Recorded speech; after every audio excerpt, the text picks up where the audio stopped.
Today, we're going inside the bag of an adventure photographer. My name is Mark Bergerin. I'm a professional photographer based here in Colorado, and I want to show you what's in my bag and why it's there. Let's get started. So, this is my backpack, but first off, I want to give you an idea of the type of subjects I shoot and what this bag is packed for. So primarily, I shoot outdoor adventure sports with a focus on human-powered sports. So that's hiking, biking, climbing, backpacking, anything that you're using your own 2 feet to get out into wild places. And obviously the equipment varies by the type of job I'm shooting, but this is kind of an average kit that I might take out on a average shoot. So that might be somewhere, a day trip going out somewhere into the mountains where I have most of my equipment with me, not everything, but a good amount to do a variety of scenes and capture a number of different angles. So first up, the backpack. This is the Shimoda Action X30. Recently got this bag and I think it's a really awesome, it's compact, lightweight, but super durable, has a waterproof-ish finish. And I just really like the way it carries and the way it organizes my equipment. If you're interested or looking for a bag for your adventure photography or just shooting outdoors, I did a review on backpacks. I looked at a bunch of different backpacks and evaluated the different features. So you can find that video here. But I settled on this bag because it works really well for the kit that I carry. If I'm taking more equipment, I have a larger bag that I'll take, but this one is a good size for the average shoot. So let's dive into what's inside, how I organize it, why I carry it, and what I use. So I like this back panel access.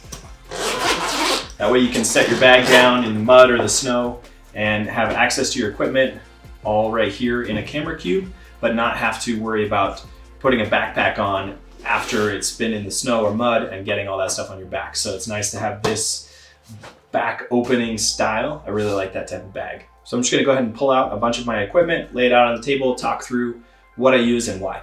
So in the main compartment here, there's a camera cube. I'm just gonna pull that out for simplicity. So that's the majority of my cameras and lenses. And then there's a few other accessory pouches in here. So let's lay those out here. And for the most part, this bag is empty at that point. There's a few small accessories in here, like I carry a headlamp, business cards, and then this is where stuff like jacket, snacks, water bottle, all those accessory items typically go in this back pouch. I also like that this pack has a roll top, but it also has just like a quick access so you can get into the top of the bag if you want to take out your accessory pouches without unzipping the back panel. So that's the bag. It has a couple other pockets here on the shoulder straps where I typically put either snacks or a phone or other little accessories. This one, occasionally it's stretchy, so you can fit a small lens in there if needed, but most of the time I just keep keys, accessories type stuff in there.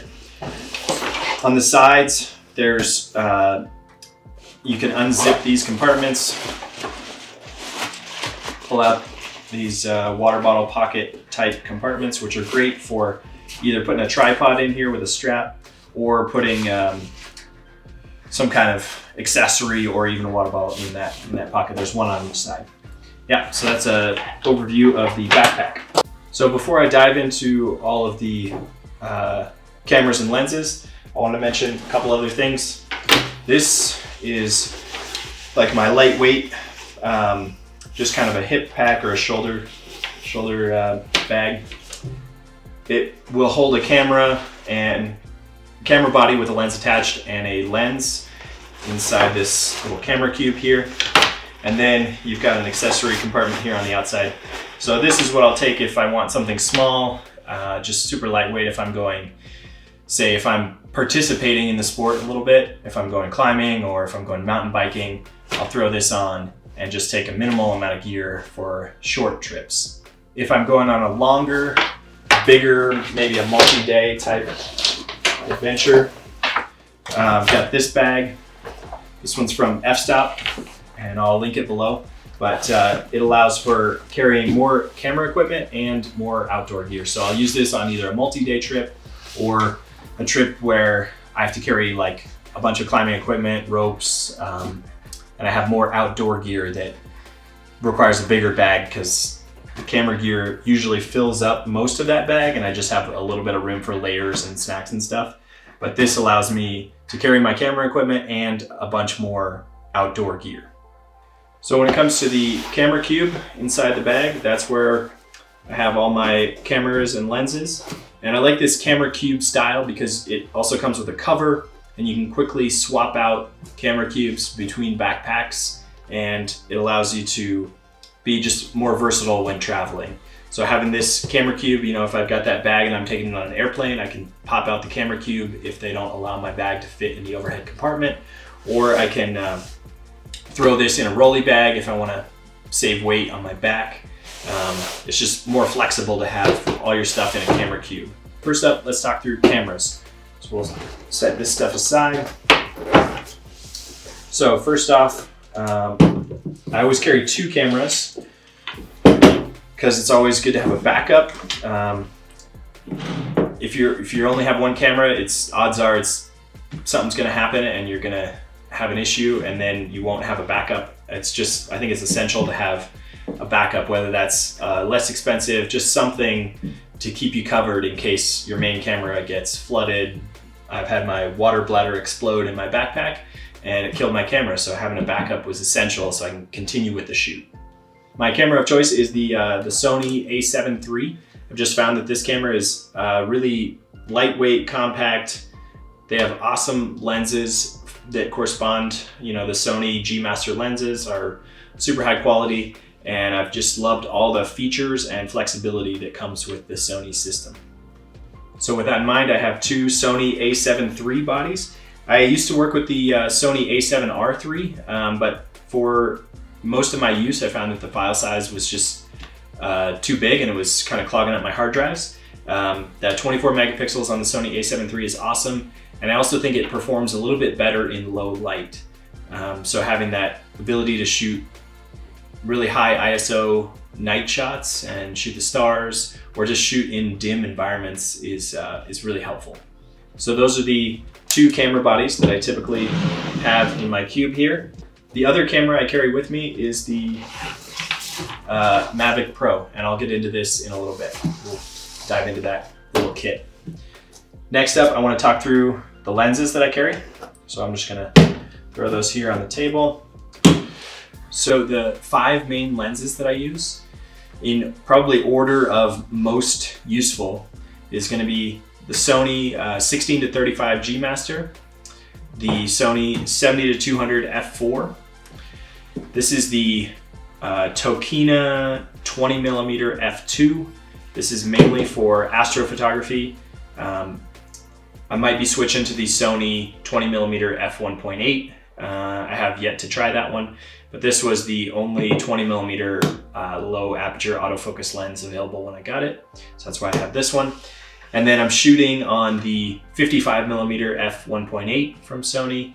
And then I also have the Sony 35mm f1.8. So I'll give you a quick breakdown on why I've chosen these lenses for my kit and what I think their advantages are. The Sony 16-35 is kind of my workhorse lens. It stays on my camera most of the time. It's great for shooting close-up action adventure sports. It's great for shooting landscapes and give you that really wide perspective to capture the full scene. And then when you zoom it into 35 millimeters, it just has a nice feel to it. It feels similar to the way I see the world, and you can get subjects that are nicely proportioned and not distorted. I have a full review on the Sony 16-35 f2.8. I'll link that up at the top here. And if you want to dive into that, take a look. Next up is the 70-200mm f4. I opted for the f4 over the 2.8 just because it's smaller and lighter. When you put the 2 side by side, I think it's like almost a pound difference. I did a comparison video on the 2. I'll link that here.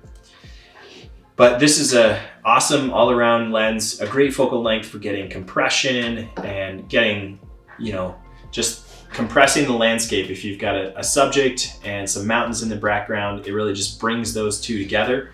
So I think having a 70-200 is a really helpful focal length for shooting action sports where you can get close to your subject or get farther away and really bring them closer to the backdrop. Next up is the lens that I'm shooting on, which is the 55mm f1.8. That's an awesome all-around kind of a mid-range lens that I think is awesome for low light. It's great for portraits or just getting kind of a medium perspective. The 16-35 is great if you want to capture that big scene. The 70-200 is great for compressing into the background, but the 55, I really like the feel. It feels natural and it's not too zoomed out, but it's not telephoto. It's just right in that mid-range, which feels really nice. I've also found that I really like shooting with the 55mm as opposed to kind of that mid-range zoom lens, like say a 24-70.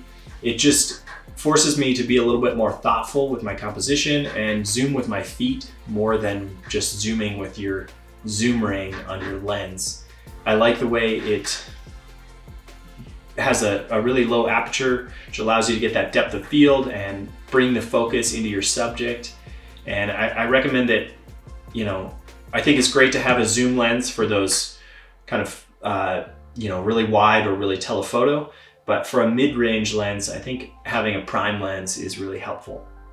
The next lens that I have here is the 20mm f2. Obviously, 20mm is covered within the zoom range of the 16-35. So this is probably one of the lenses that I'll eliminate if I'm, trying to save weight. But if I know I'm going to be shooting at night, doing astrophotography, or anything in a really dark environment where I want a wide perspective, this is an awesome lens because it's just one stop faster than this lens, which allows me to drop my ISO, a full stop when I'm shooting the stars. So instead of 6400, I can shoot at 3200. Just makes the images a little cleaner, and I think it's also a really sharp lens since it's a prime lens. It just produces some really, really high quality images. So that's the Tokina 20mm f2. This is, by the way, this is the autofocus lens. There's also a manual focus lens that could be a good option if you're gonna shoot purely astrophotography. You don't really need autofocus, so you could save some money there. But I liked the flexibility of being able to have this lens kind of as a backup, that in case this lens goes down, I have something that's similar to that wide perspective that has autofocus, so I can shoot it during the day for fast moving subjects. The other lens that you don't see here is the 35mm f1.8. I think it's upstairs. But that lens is great for shooting in low light environments because you get that low aperture. It doesn't have a great depth of field or bokeh unless you're really close to your backdrop, just because it's a slightly wider focal length. But it does allow for shooting in kind of that documentary style that I like for getting close to your subject and really feeling like you're in the scene. It just feels like that's the way I see the world. So 35mm is it's a great focal length for me personally. And then I think it does really well in low light. So that's probably another lens that could, likely be eliminated if I'm trying to save weight, or if you're trying to build out your kit, you don't necessarily need two 35mm lenses. But in my case, they tend to serve different purposes. I shoot this lens, majority of the time during the day when there's plenty of light, but when it starts to get darker, I'll switch over to that 35mm f1.8, get that low light performance. And then it also, if I know I'm not gonna need a wide focal length, it's nice because it's more compact, and it just forces me to be a little more thoughtful with my compositions because I have to zoom with my feet and not have to just zoom in and out with that zoom ring is an easy thing to do when you're not working with a prime lens. So choosing a focal length of the image you want to create, I think is just one step in the direction of visualizing the image you want to create, and not just walking up to a scene, zooming in and out till it looks appropriate, but really thinking through, okay, I think this image will look best if it's shot, say, at 50mm or 70mm, or helping you visualize what focal length will best communicate your vision. I just wanted to pause there for a minute, ask you guys if you're enjoying this type of content, please subscribe. It helps us to create more free content. Also, you can hit the like button, throw me a comment. It really just helps us create more interesting stuff for you and know that you guys are appreciating it. If you want to stay in touch with us, you can follow us at Bergering Photography. That's me, Mark Bergering. And you can also follow at Love Adventurously or Love_Adventurously. That's my wife, Brenda. We have 2 different Instagram accounts, but we'd love to connect with you there. Feel free to send us a direct message, ask us questions, that sort of thing. We love staying in touch. So now that we talked through cameras and lenses, I want to talk through accessories. So the only other camera that we didn't really talk through was the drone that I carry, and that's the DJI Mavic Pro. So I carry the Mavic Pro in this little accessory case. Keeps everything together, and that way if I just want to fly it, I can grab that and I know I've got everything in one little bag. So everything in this bag includes the following. In the top here, I've got extra propellers in case I crash it, which happens more than I'd like. Then I've got the circular polarizer and ND filters, so I can get that 180-degree shutter rule. If you don't know what that is, just look it up on YouTube. There's a ton of videos about it. So filters go up top here. And then in the main compartment, I've got 3 batteries total, including the one here. Controller with a little stick cover so those things don't get bent and banged around. And then the drone itself, I got this little accessory that I really like here, is the 1-piece gimbal cover, so you don't have to deal with 2 pieces. I like that is just it's a little bit simpler. And I got the Mavic Pro. I got a good deal on a used one actually, because I'm relatively new to working with drones, and I wanted to have something that I wasn't afraid of crashing or just felt comfortable taking more risks with while I'm learning and getting more proficient. But if you're already proficient, I would recommend the Mavic Pro 2. It's an upgrade from this one, just has a bigger sensor, better camera, better low light performance and dynamic range. The differences aren't huge, but it's definitely an upgrade from this one. So check that out. I'm not sure if I mentioned it previously, but you'll notice that everything I have is labeled with these little labels. I got a label maker, and I really like just labeling everything so that if I'm out on a shoot with other people or something gets lost, I know what's mine, and I can also keep track of, which battery I've used, which one I haven't. It helps if you've got an error with one of your cameras. All my cameras are labeled. So I've got 4 of these cameras. So camera 1, 2, 3, and 4, and then the SD cards are labeled as well. And that just helps you keep track of issues. If you've got a camera that goes down, that way it doesn't get mixed up and you can't figure out what was going on. And that way you can track down if you've got errors in your files. You can say, oh, that's from camera 3. I need to go check out, see what's going on with it. Just helps keep everything organized and prevent issues. So that's the Mavic Pro. Now that we've talked through all of our cameras, I want to talk through the accessories that we carry in our bag. When it comes to filters, these are the 2 filter cases that I've got. In here, I have a graduated ND filter. So it gets gradually darker on the top. And this is really helpful if you've got like a sunset that you're photographing, and you can just bring down the tonal value on the top of the frame and keep the foreground brightened up. Now, the Sony cameras have awesome dynamic range, but having a graduated ND filter will help you just create a more balanced file and make it look a little bit better. Obviously you can do a graduated ND filter in post in Lightroom, but I find that having the filter in person in the field allows you to just get a better file that will be easier to work with in post. Some people prefer just to use the graduated ND filter itself and hold it in front of the lens, but I found that having a filter holder that threads on with this little piece here, threads onto the front of your lens, is really helpful in just having less things in your hand. So you can mount this on the front of your camera, adjust it, get it how you like it, and then it stays right there. So that's the graduated ND filter. And I usually put this little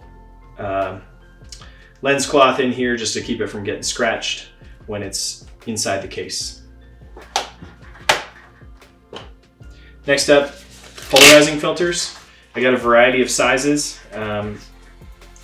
So you can use step-up rings, or you can get polarizers for each of your ring sizes on your lenses. I found that it's easier just to have polarizers that fit each lens. That way I'm not having to switch around if I'm swapping lenses. Polarizing filter is awesome because it cuts glare. Some people think it's just for darkening skies or for water, but I found that it really cuts glare in anything, any type of scene. Always has some kind of glare, whether it's coming off of the leaves on the tree or whatever object you're photographing.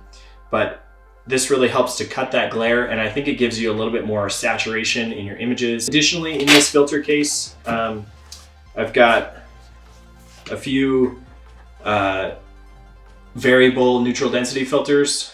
These are great for shooting video, just allow you to keep with that 180-degree shutter rule.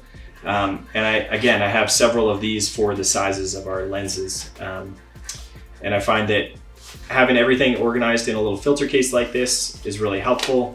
That way you always have the filters and they don't get scratched. This is the Mindshift Filter Nest Mini, which works great for me. So lastly, this little accessory pouch stays with me most of the time. Sometimes if I'm cutting weight, I'll minimize it. In the top here, I've got batteries, AA for radios, AAA for my remote trigger, and also the AAA work for my headlamp in case that goes dead. And then in this main compartment, got a bunch of things. So a headlamp, this is key if you're gonna be out in night conditions or shooting astrophotography. It helps you focus on subjects and generally just helps make things safer when you're out at night.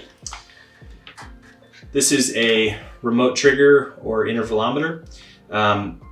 This little gadget is great if you want to trigger long exposures of the stars, or if you want to shoot a self-portrait, or if you just want to remotely trigger a camera that's mounted somewhere inaccessible. Most often I get use out of this by triggering long exposures. And most of the time I just shoot those by triggering the camera once, keeping the shutter open for as long an exposure as necessary. Usually it's like a minimum of about a half an hour to start to get some star trails in the astrophotography world. Next up, radios. Radios are essential for communicating, whether that's someone's ahead of me on the trail, or I'm, have a subject that's far away and I want to tell them, how to pose or what to do. Having a radio just helps reduce the yelling in the backcountry. I really don't like when I hear people yelling. I think something's wrong. So having a radio that you can, quietly communicate over a long distance is super helpful. These little air blower is great for keeping the dust off your sensor. As you know, with Sony cameras, as soon as you take off that lens, you're looking right at the sensor. So having this to keep the sensor clean is essential, especially if you're shooting video. Our batteries. This little gadget is a Peak Design capture clip. It allows you to mount your camera on your shoulder strap of your backpack, as long as you use this little tripod plate that goes onto the bottom of your camera. It's super helpful if you're hiking and you just want to keep your camera accessible, and you can quickly grab it. I can do it one-handed and take pictures, and then just keep it right securely mounted to my shoulder strap. And I like the simplicity of it over a traditional camera strap, because it allows you to not have a camera strap that gets tangled on stuff. And if you've got the camera around your neck, it's often like swinging around, and just having it securely mounted right in that same spot is great, especially for sports like climbing or scrambling or hiking, or even like mild mountain biking where I know I'm not going to fall. Or a lot of times when I'm skiing, I'll put it right there, and it's just super handy. I also have a couple extra little Peak Design attachments. These are handy if you want to put on, I use them on all of my cameras, but I also have found other accessories it's nice to be able to mount a strap on things. Next up is I have a spare eyepiece. If you've ever lost an eyepiece on a camera, you realize how important this little piece is, because it keeps the external light from getting in the way of viewing your viewfinder. So I've lost these before, and if it's really bright out, it's just helpful to have a spare one of these in case you lose one. The last couple things, business cards, super helpful. You never know who you're gonna meet. And a little tripod wrench. So those are my camera accessories. A couple other things that I didn't mention before. If I know I'm gonna be shooting astrophotography, I'll bring a tripod, and that usually just goes on that outside pocket or sometimes in the top of the pack. But if you know you're gonna be shooting stars, it's super helpful to have a tripod. The last thing I wanna cover is a few non-camera related essentials that are always in my bag. First thing, first aid kit. This is super helpful if you have some medical experience and know how to use what's in here. And a few other little things that I often throw in the first aid kit are water purifying tablets and just some medications, some Advil, basic stuff like that to supplement. I find that if you carry a first aid kit, it's like an umbrella. If you have it, you won't get rained on. I always carry my phone and a set of headphones. The phone, you gotta have it to fly your drone, and headphones in case you're shooting video and you wanna monitor the audio, or if you're hiking a long distance and you just need to listen to music or a podcast and zone out for a little bit. The phone also functions as a GPS. I use an app called Gaia, and you can pre-load topo maps and download those. It gives you all the information that you would see on a traditional topo map in a digital format. And that's just really helpful if you need to navigate, figure out how far you are away from things. It's essential for backcountry travel. I also use the PhotoPills app and the Photographer's Ephemeris 3D. Both of those photo-related apps are super helpful in planning out where the sun's gonna be, where the stars are gonna be, and allowing you to pre-visualize some images that you're gonna create. Other things that are almost always in my bag, I always carry at least some water, and then I always have at least a Cliff Bar or some kind of bar in my bag in case, it's not always if I get hungry, but if somebody is hungry and can just make the experience that much better. It's nice to be able to keep everybody happy. It makes things go smoother and you get better images in the end. Thanks so much for watching. I appreciate you guys making it all the way through. Hopefully you found some value in this, and if you have any questions, feel free to hit me up in the comments and let me know what you think.